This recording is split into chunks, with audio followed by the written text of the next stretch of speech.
appropriate as we welcome Michelle Beadle to Where the did we show. find this song? Beads, this is like one of the big hits down in there in San Antonio, right? Wait, say that again? Is this one of the big hits down there in San Antonio? I mean, it probably was in whatever damn decade you found that exactly. song. We Sure. had to go back a few Beads. years, Beads. Yeah. He did a deep dive internet search. Hey, Beadle, I was wondering, how do you consume the Spurs games? Like last night, were you watching with others? Did you just watch it alone so you can throw things at the TV? Are you in a bar? What? Tell me what last night was like for you. Can you imagine? I have like a little bunker that's dark. Actually, it's not far off. I cannot watch these games because remember, I haven't had these types of games in over a decade. So I'm alone. Well, Winnie counts. Yes, I have to be alone. Like I don't want people around because, like for example, a game like last night. Had I been in a bar, that would have ended poorly. So I don't want to start a fight. I don't want to say words to people. It's just better off for everybody. So and there's a lot of yelling at the TV and, superstitions going on. It's embarrassing, but last night it didn't work, I'm afraid, and so here we are. So Ireland is picking the Knicks here and rooting for the Knicks. I am picking the Spurs and rooting for Wemby. I was disappointed last night. I thought the Spurs seemed a little fatigued. What did you make of the game? Yeah, it just felt like they just kind of meh, like they just didn't have it. They didn't have their normal sort of come out with the big first punch like we'd seen them do against OKC. And, Champagne had it early and then kind of lost it. It seems like everyone kind of lost it towards the end. And, what bummed me out, honestly, the most was if we've been paying attention at all, going back to last year, like this is what the Knicks did. They did this against Boston. They get down big numbers. I don't know if that's to lull the enemy to sleep.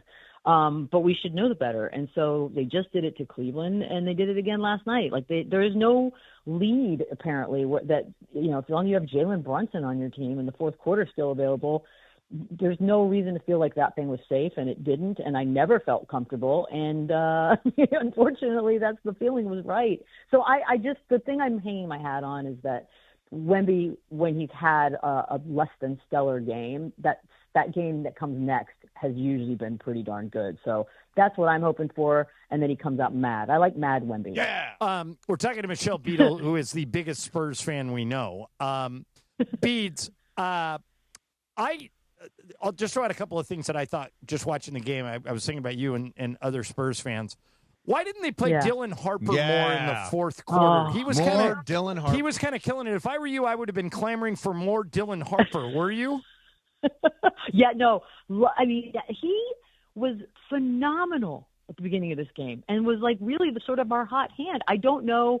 The only logical explanation, and I'm sure Mitch Johnson, laid awake with his eyes wide open last night thinking about this exact thing, and we'll see if he makes that change tomorrow or makes any of those types of changes tomorrow. But I kept thinking to myself, okay, maybe this was a case of he was very much aware that his young team was starting to look a little not rattled, but maybe not relaxed either. And that game 7 against OKC, De'Aaron Fox kind of came in and had a bit of a stabilizing effect for everyone. And that's the only thing I can think of is that he thought, but man, the dude couldn't buy a shot last night. Like it was hard to watch. So yeah, I don't get it. I always thought you just play the hot hand no matter what we're talking about. But we didn't do that last night, and I don't know why. Because we could have split the minutes. They could have each had 32 minutes. It would have been very, very easy, but that's not what happened. So this Jalen Brunson is pretty good. Oh, my gosh. I want to ask you, because we've seen athletes over the years who just are clutch, who just always seem to get it done. Do you think that's something that is learned, or are you just born a clutch person? Ooh, that's a really good question. Maybe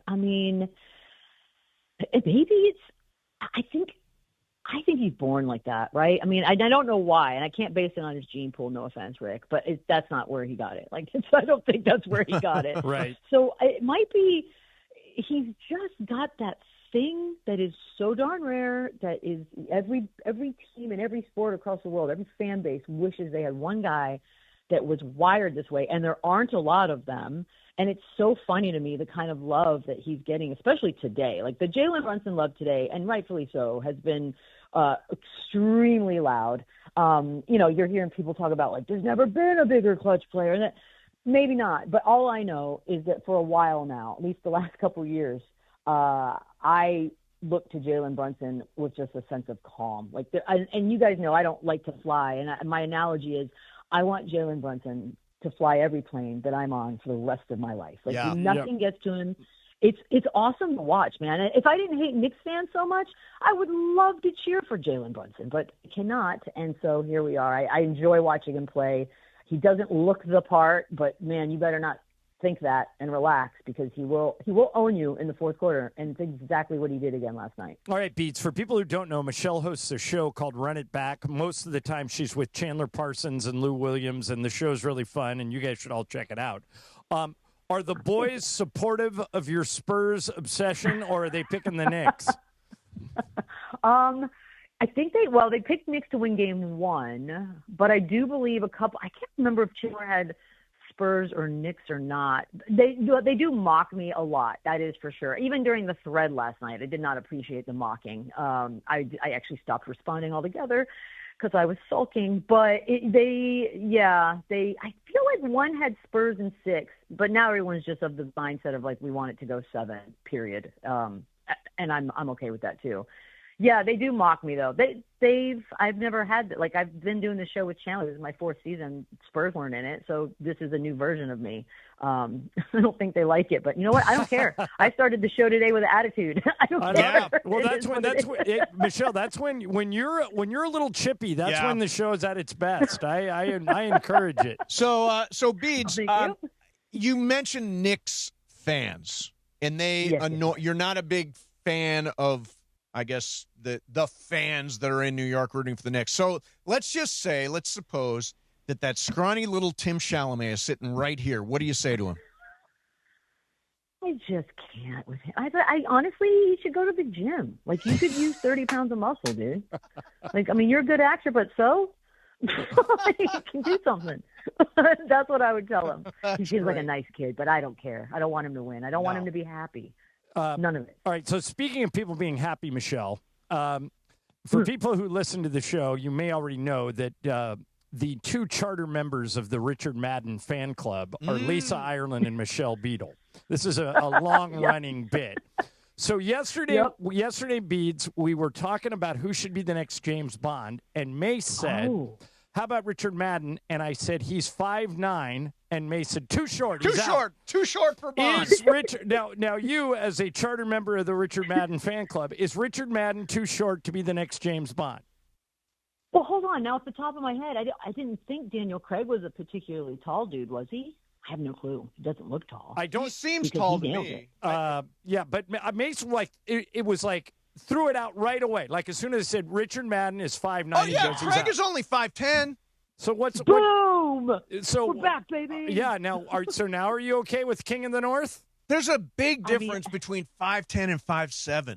That's like a big 3 inches. No, who's 5'7"? Craig is 5'10". Isn't Madden 5'9"?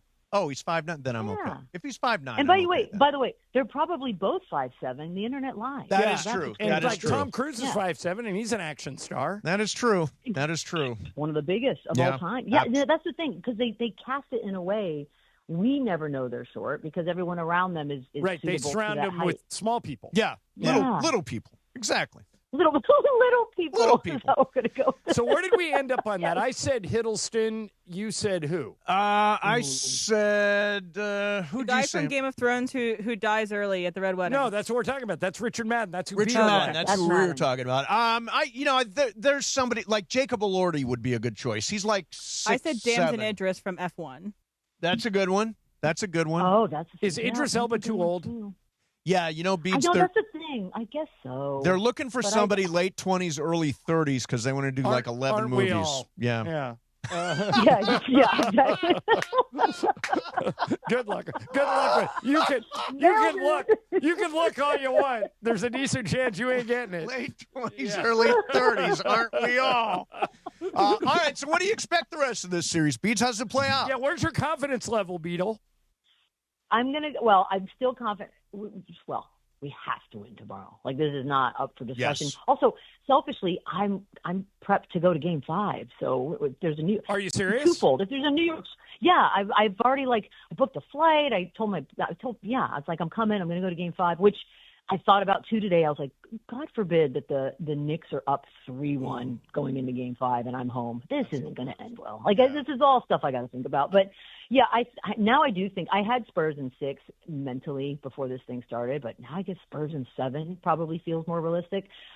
Yeah, just please, just not the Knicks. That's all. Okay, please not the Knicks. Beadle, I'm gonna tell you a stat that's gonna make you happy. The last 3 road teams who have won Game 1 of the NBA Finals all went on to lose the series, including Indiana last year. Indiana last year won Game 1 at Oklahoma City, but they lost the series. So if you base but then they had a catastrophic injury, so are we counting? Is that going to happen? Well, I mean, none of us are rooting for anybody to get injured, but I'm just saying the odds, like Mace has a saying, and he's right. You can spin numbers to tell you anything. And so I'm spinning this particular set of numbers to give you some ammo with the boys. It is not time to hit the panic button. The last 3 teams, road teams that have gone into the other team's building and won Game 1 and ended up losing the series. So you're very alive and well here. And it's still the Knicks, guys. Like they shoot themselves in the face. Like this is still alive. We're still alive. Still alive. I am with you. I said it from the beginning. Spurs in 7. I'm all over it. Go Wemby. Go Spurs. Go Beadle. Hey, thank you very much for coming on, Michelle. Appreciate it. Good as luck, always. Beads. Always, guys. See ya. There's Michelle Beadle. Run It Back is the show. She's always so